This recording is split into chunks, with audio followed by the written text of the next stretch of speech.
ರಾಜ್ಯದ ಜನತೆ ಒಂದು ಪ್ರಶ್ನೆಯನ್ನ ಈ ಸುದ್ದಿ ನೋಡಿದಂತಹ ಸಂದರ್ಭದಲ್ಲಿ ಹಾಕಿಕೊಳ್ಳಲೇಬೇಕು. ಅದೇನಪ್ಪಾ ಅಂದ್ರೆ, ನಾವು ಕುಡಿಯುವ ನೀರು ಎಷ್ಟು ಸುರಕ್ಷಿತ ಅನ್ನೋದು. ನೀರು ಕುಡಿಯುವ ಮುನ್ನ ಯೋಚಿಸಬೇಕಿದೆ 100 ಬಾರಿ. ಯಾಕಂದ್ರೆ ಕರ್ನಾಟಕದ 12 ನದಿಗಳ ಒಡಲನ್ನ ಸೇರ್ತಾ ಇದೆ ವಿಷಕಾರಿ ಅಂಶಗಳು. TV9 ರಿಯಾಲಿಟಿ ಚೆಕ್ ಅನ್ನು ನಡೆಸಿದೆ. ಕೆಮಿಕಲ್ ಯುಕ್ತ ನೀರು ಎಷ್ಟರ ಮಟ್ಟಿಗೆ ನಮ್ಮ ದೇಹದ ಮೇಲೆ ಪರಿಣಾಮ ಬೀರುತ್ತೆ ಅನ್ನೋದನ್ನ ಹೇಳಬೇಕಾಗಿಲ್ಲ. ಸಿ ದರ್ಜೆಯ 12 ನದಿಗಳು, ಕಾವೇರಿ, ಕಬಿನಿ, ಶಿಂಷಾ, ತುಂಗಭದ್ರಾ, ಕೃಷ್ಣ, ಈ ನದಿಗಳಲ್ಲಿ TV9 ರಿಯಾಲಿಟಿ ಚೆಕ್ ಅನ್ನು ನಡೆಸಿದೆ. ಎಷ್ಟು ಸುರಕ್ಷಿತ, ಎಷ್ಟು ಶುಚಿತ್ವವನ್ನು ಕಾಪಾಡಿಕೊಳ್ಳಲಾಗಿದೆ ಅನ್ನೋದ್ರ ಬಗ್ಗೆ. ಇನ್ನು ಡಿ ದರ್ಜೆಯ ನದಿಗಳು ಭೀಮಾ ನದಿ, ಕಾಗಿಣ, ಅರ್ಕಾವತಿ. ಬಿ ದರ್ಜೆಯ ನದಿಗಳು ನೇತ್ರಾವತಿ. ಈ ಲಿಸ್ಟ್ನಲ್ಲಿ ನೇತ್ರಾವತಿ ನದಿ ಇದೆ, ಇದು ಬಿ ದರ್ಜೆಗೆ ಒಳಪಡುತ್ತೆ. 12 ನದಿಗಳ ನೀರನ್ನು 32 ಕಡೆಗಳಲ್ಲಿ ಪಿಸಿಬಿ ಪರಿಶೀಲಿಸಿದೆ.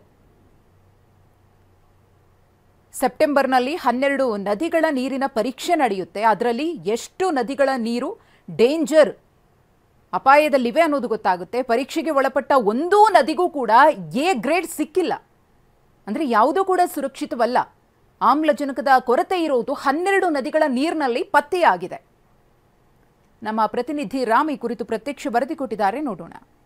ರಾಜ್ಯದ ಬಹುತೇಕ ನದಿಗಳ ನೀರು ಮಲಿನವಾಗಿದೆ, ಕುಡಿಯೋದಕ್ಕೆ ಯೋಗ್ಯವಲ್ಲ ಅಂತೇಳಿ ಮಾಲಿನ್ಯ ನಿಯಂತ್ರಣ ಮಂಡಳಿ ಆತಂಕಕಾರಿ ವರದಿಯನ್ನ ನೀಡಿದೆ. ಈ ಬಗ್ಗೆ TV9 ರಿಯಾಲಿಟಿ ಚೆಕ್ ನಡೆಸ್ತಾ ಇದೆ. ನೀವು ನೋಡ್ತಾ ಇರಬಹುದು ಈ ಒಂದು ಸ್ಥಳವನ್ನ. ಅಂದ್ರೆ ಪ್ರಮುಖವಾಗಿ ಕಾವೇರಿ ಒಡಲಿಗೆ ಕೈಗಾರಿಕೆಯ ತ್ಯಾಜ್ಯ ನೀರು ಬಂದು ಸೇರುವಂತಹ ಸ್ಥಳ ಇದಾಗಿದೆ. ಮೈಸೂರು KRS ರಸ್ತೆಯ ಈ ಒಂದು ಸ್ಥಳದಲ್ಲಿ ಏನು ಹರಿದು ಬರ್ತಾ ಇದೆ, ಇದು ಯಾವುದೇ ನಾಲೆಯಿಂದ ಹರಿದು ಬರ್ತಾ ಇರುವಂತಹ ನೀರಲ್ಲ. ಈ ಒಂದು ಭಾಗದಲ್ಲಿರುವಂತಹ, ಅಂದ್ರೆ ಈ ಏನು ನೀರು ಹರಿದು ಬರ್ತಾ ಇದೆ, ಇದರಿಂದ ಸ್ವಲ್ಪ ದೂರದಲ್ಲೇನೆ ಮೈಸೂರಿನ ಹೆಬ್ಬಾಳು ಕೈಗಾರಿಕಾ ಪ್ರದೇಶ ಇದೆ. ಅದರ ಜೊತೆಗೆ ಊಟಗಳ್ಳಿ ಕೈಗಾರಿಕಾ ಪ್ರದೇಶ ಇದೆ, ಮತ್ತೆ ಸಾಕಷ್ಟು ಆಸ್ಪತ್ರೆಗಳಿದಾವೆ. ಈ ಎಲ್ಲ ಅಂದ್ರೆ ಕೈಗಾರಿಕಾ ಪ್ರದೇಶದ ಆಸ್ಪತ್ರೆಯ ತ್ಯಾಜ್ಯದ ನೀರೇನಿದೆ, ಇದು ಇಲ್ಲಿ ಹರಿದು ಬರ್ತಾ ಇರುವಂತದ್ದು. ಬನ್ನಿ ಆ ಒಂದು ಬಾಟಲ್ ನಲ್ಲಿ ಆ ನೀರನ್ನ ಸಂಗ್ರಹಣೆ ಮಾಡಿ ಅದರ ರಿಯಾಲಿಟಿ ಚೆಕ್ ಅನ್ನ ಮಾಡೋಣ.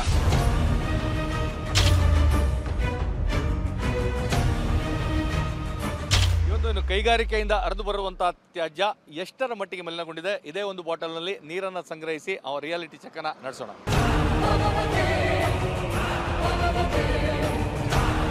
ಸದ್ಯ ಈಗ ನೀವು ನೋಡ್ತಾ ಇರುವಂತದ್ದು ಈ ಒಂದು ಕೈಗಾರಿಕಾ ತ್ಯಾಜ್ಯದ, ಅಂದ್ರೆ ಇದರ ಬಣ್ಣವೇ ಸಂಪೂರ್ಣ ಬದಲಾಗಿದೆ. ಅಂದ್ರೆ ಬಿಳಿ ಬಣ್ಣದ ಹೊರತಾಗಿ ಹಳದಿ ಬಣ್ಣ, ಹಳದಿ ಮಿಶ್ರಿತ, ಹೀಗೆ ಸಾಕಷ್ಟು ತ್ಯಾಜ್ಯ ವಸ್ತುಗಳು ಸಹ ಈ ಒಂದು ಬಾಟಲ್ ನಲ್ಲಿ ಸಂಗ್ರಹ ಆಗಿರುವಂತದ್ದು. ಇದು ಕೇವಲ ಸ್ಯಾಂಪಲ್ ಮಾತ್ರ.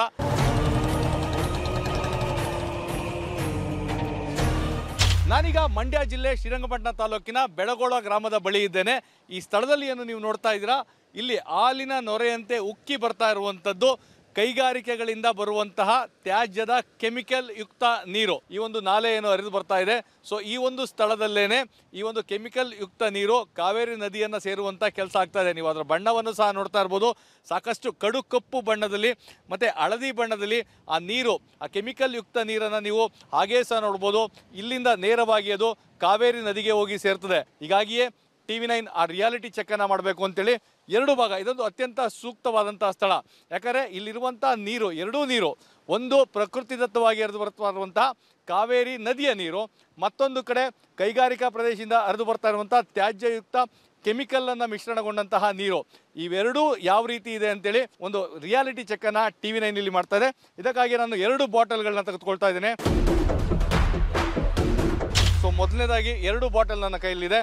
ಸೊ ಮೊದಲು ಕಾವೇರಿ ಅಂದರೆ ಪ್ರಕೃತಿ ದತ್ತವಾಗಿ ಹರಿದು ಬರ್ತಾ ಇರುವಂಥ ಕಾವೇರಿ ನದಿಯ ನೀರಿನ ಇದು ಸ್ಥಿತಿ ಯಾವ ರೀತಿ ಇದೆ ಅದನ್ನ ನಾನು ನಿಮಗೆ ತೋರಿಸ್ತೇನೆ. ಸೊ ಇದು ಕಾವೇರಿ ನದಿಯ ಅಂದರೆ ಪ್ರಕೃತಿ ದತ್ತವಾಗಿ ಹರಿದು ಬರ್ತಾ ಇರುವಂತಹ ಕಾವೇರಿ ನದಿ ನೀರು. ಅಂದರೆ ಇಷ್ಟು ಸ್ವಚ್ಛವಾಗಿ ಹರಿದು ಬರ್ತಾ ಇರುವಂತಹ ಕಾವೇರಿ ನದಿಯನ್ನು ಮಲಿನಗೊಳಿಸ್ತಾ ಇರುವಂಥದ್ದು ಕೈಗಾರಿಕೆಯಿಂದ ಹರಿದು ಬರ್ತಾ ಇರುವಂತಹ ತ್ಯಾಜ್ಯ ಕೆಮಿಕಲ್ ಯುಕ್ತ ಆ ನೀರು ಅನ್ನೋದು ಅಂತ ಚೆಕ್ ಮಾಡಲಿಕ್ಕೆ TV9 ಇಲ್ಲಿ ಬಂದಿರುವಂಥದ್ದು. ಇಲ್ಲಿಂದ ಅಂದರೆ ನೇರವಾಗಿ ಆ ಒಂದು ಏನು ತ್ಯಾಜ್ಯ ನೀರು ಬರ್ತಾ ಇದೆ ಆ ಒಂದು ಸ್ಥಳದಲ್ಲಿ ಅಲ್ಲಿಗೆ ಹೋಗಿ ಅದು ಯಾವ ರೀತಿಯಾಗಿ ಆ ಮಲಿನಗೊಂಡಂತಹ ನೀರಿದೆ ಆ ರಿಯಾಲಿಟಿ ಚೆಕ್ಕನ್ನು ಮಾಡಲಿಕ್ಕೆ ಮತ್ತೊಂದು ಬಾಟ್ಲು ನನ್ನ ಬಳಿ ಇದೆ. ಸೊ ಆ ಬಾಟ್ಲನ್ನು ಸಹ ತೆಗೆದುಕೊಂಡು ಹೋಗ್ತಾ ಇದ್ದೀನಿ. ಸ್ಥಳಕ್ಕೆ ಹತ್ರಕ್ಕೆ ಬಂದರೆ ಗಬ್ಬೆದ್ದು ನಾರ್ತಾ ಇದೆ. ಹೀಗಾಗಿ ಮಾಸ್ಕನ್ನು ಸಹ ನಾನು ಹಾಕ್ಕೊಳ್ಳುವಂಥ ಕೆಲಸವನ್ನು ಮಾಡಿದ್ದೇನೆ. ಸೊ ಇಲ್ಲಿ ಅಂದರೆ ಮಿಶ್ರಣ ಆಗ್ತಾ ಇರುವಂತಹ ನೀರನ್ನು ಸಂಗ್ರಹಿಸುವಂಥ ಕೆಲಸವನ್ನು ಮಾಡ್ತಾ ಇದ್ದೇನೆ. ನೀವು ನೋಡ್ತಾ ಇರ್ಬೋದು ಈ ನೀರನ್ನು, ಅಂದರೆ ಅಲ್ಲಿದ್ದಂತಹ ನೀರಿಗೂ ಇದಕ್ಕೂ ಸಂಪೂರ್ಣವಾಗಿ ಹಳದಿ ಬಣ್ಣಕ್ಕೆ ತಿರುಗಿರುವಂಥದ್ದು. ಸೊ ಕೆಮಿಕಲ್ ಯುಕ್ತ ನೀರೇನಿದೆ ಅದು ಇಲ್ಲಿ ಮಿಶ್ರ ಆಗ್ತಾ ಇರುವಂಥದ್ದು. ಈ ಬಗ್ಗೆ ಕ್ರಮವನ್ನು ತೆಗೆದುಕೊಳ್ಳಲಿಲ್ಲ ಅಂದರೆ ಖಂಡಿತವಾಗಿಯೂ ಸಾಕಷ್ಟು ಸಮಸ್ಯೆಗಳು ಎದುರಾಗ್ತದೆ. ಈ ನಿಟ್ಟಿನಲ್ಲಿ ಜಿಲ್ಲಾಡಳಿತ ಇರ್ಬೋದು ಅಥವಾ ಸೊ ಎಲ್ಲರೂ ಸಹ ಒಂದು ಎಚ್ಚೆತ್ತುಕೊಂಡು ಕ್ರಮವನ್ನು ಜರುಗಿಸಬೇಕು ಅನ್ನೋದು ಎಲ್ಲರ ಒತ್ತಾಯವಾಗಿರುವಂಥದ್ದು. ಈಗ ನೀವು ಇಲ್ಲಿ ನೋಡ್ತಾ ಇರುವಂಥದ್ದು ಇದು ಪ್ರಕೃತಿದತ್ತವಾಗಿ ಕಾವೇರಿ ನದಿ ನೀರೇನು ಹರಿದು ಬರ್ತಾ ಇದೆ. ಸೊ ಕಾವೇರಿ ನದಿಯ ನೀರು ನಾಲೆಯಿಂದ ಹರಿದು ಬರೆದಂತಹ ನೀರು ಈ ರೀತಿಯಾಗಿದ್ದರೆ, ಮತ್ತೊಂದು ಕಡೆ ಕೆಮಿಕಲ್ ಯುಕ್ತವಾದಂತಹ ನೀರು ಅಂದರೆ ಕೈಗಾರಿಕಾ ಪ್ರದೇಶದಿಂದ ಹರಿದು ಬರ್ತಾ ಇರುವಂಥ ನೀರಿನ ನಂತರ ಅಂದರೆ ನಾಲೆಗೆ ಸೇರಿದ ನಂತರ ನಾಲೆಯ ನೀರು ಸಹ ಇಷ್ಟು ಸ್ವಚ್ಛವಾಗಿದ್ದಂತಹ ನೀರು ಈ ರೀತಿಯಾಗಿ ಬದಲಾಗಿರುವಂಥದ್ದು. ಸೊ ಹೀಗಾಗಿಯೇ TV9 ರಿಯಾಲಿಟಿ ಚೆಕ್ ನಡೆಸುವಂಥದ್ದು ಅಂದರೆ ಪರಿಸರ ಮಾಲಿನ್ಯ ನಿಯಂತ್ರಣ ಮಂಡಳಿ ಏನಿದೆ ಅದು ಒಂದು ವರದಿಯನ್ನು ಕೊಟ್ಟಿರುವಂಥದ್ದು. ಖಂಡಿತವಾಗಿಯೂ ಇದೇ ರೀತಿಯಾದಂಥ ಪರಿಸ್ಥಿತಿ ಇದೆ ಅಂತ ಹೇಳಿರೋದಕ್ಕೆ ಉದಾಹರಣೆ ಮತ್ತು ಸಾಕ್ಷಿ ಎರಡೂ ಸಹ ಇಲ್ಲೇ ಇರುವಂಥದ್ದು. ಒಂದು ಕಡೆ ಕಾವೇರಿಯ ಪ್ರಕೃತಿದತ್ತವಾಗಿ ಹರಿದು ಬಂದಂತಹ ನಾಲೆಯ ನೀರು, ಅದೇ ನಾಲೆಯ ನೀರು ಸ್ವಲ್ಪ ಮುಂದೆ ಬಂದ ನಂತರ ಕೈಗಾರಿಕಾ ಪ್ರದೇಶದಿಂದ ಬಂದಂತಹ ತ್ಯಾಜ್ಯ ವಸ್ತುಗಳ ಕೆಮಿಕಲ್ ನೀರು, ಇವೆರಡೂ ಸಹ ಸೇರಿ ಈ ರೀತಿಯಾದಂಥ ಪರಿಸ್ಥಿತಿ ನಿರ್ಮಾಣವಾಗಿದೆ. ಸ್ಥಳೀಯ ರೈತರಿದ್ದಾರೆ. ಸರ್, ಒಂದು ರೀತಿ ಜಲಪಾತದ ರೀತಿಯಲ್ಲಿ ಹರಿತಾ ಇದೆ, ಯಾವ ನೀರಿದು ಹೇಗೆ ಅಂತ? ಸರ್, ಇದು ಹೆಬ್ಬಾಳ್ ಇಂಡಸ್ಟ್ರಿಯಲ್ ಏರಿಯಾದೆಲ್ಲ ಬರ್ತಾ ಇರೋ ನೀರು. ಇದು ಹೆಬ್ಬಾಳ್ ಕೆರೆ ಇದೆಯಲ್ಲ, ಅದರಿಂದ ಎಲ್ಲ ಮಾಮೂಲಿ ಡ್ರೈನೇಜ್ ನೀರು, ಮನೆ ನೀರು ಎಲ್ಲ ಇಲ್ಲಿಗೆ ಬಿಟ್ಬಿಟ್ಟಿದ್ದಾರೆ. ಕೆಳಕ್ಕೂ ಆಗದಂಥ ಪರಿಸ್ಥಿತಿ ಇದೆ, ಗಬ್ಬೆದ್ದು ನಾರ್ತಾ ಇದೆ. ಮತ್ತು ಹೇಗೆ ರೈತರಲ್ಲಿ ಕೃಷಿ ಚಟುವಟಿಕೆ ಹೇಗೆ ಮಾಡ್ತಾ ಇದ್ದೀರಾ, ಮತ್ತು ಹೇಗಿದ್ದೀರಾ ಅಂತ? ಸರ್, ಇಲ್ಲ, ನಾವು ಈಗ ಆಲ್ರೆಡಿ ಸುಮಾರು 10-15 ಸಲ ಅರ್ಜಿ ಕೊಟ್ಟಿದ್ದಾರೆ ಅಧಿಕಾರಿಗಳಿಗೂ. ಬರ್ತಾರೆ, ಮಾಡಿಸ್ತೀವಿ ಅಂತ ಹೇಳ್ತಾರೆ, ಅದ್ರ ಬಗ್ಗೆ ಗಮನನೇ ಕೊಡ್ತಾ ಇಲ್ಲ.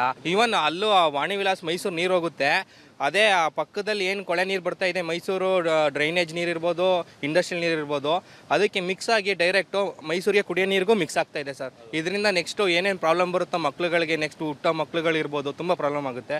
ಇದು ಆಲ್ರೆಡಿ ನಾವು ತುಂಬ ಗಮನಕ್ಕೆ ತಗೊಬಂದಿದ್ದೀವಿ, ಯಾರೂ ಏನು ಗಮನ ಕೊಡ್ತಾ ಇಲ್ಲ. ಮುಂದಿನ ದಿನಗಳಲ್ಲಿ ಸಾಕಷ್ಟು ಅನಾಹುತಗಳು ಸಂಭವಿಸುವ ಮುನ್ನ ಜಿಲ್ಲಾಡಳಿತ ಎಚ್ಚೆತ್ತುಕೊಳ್ಬೇಕಾಗಿದೆ.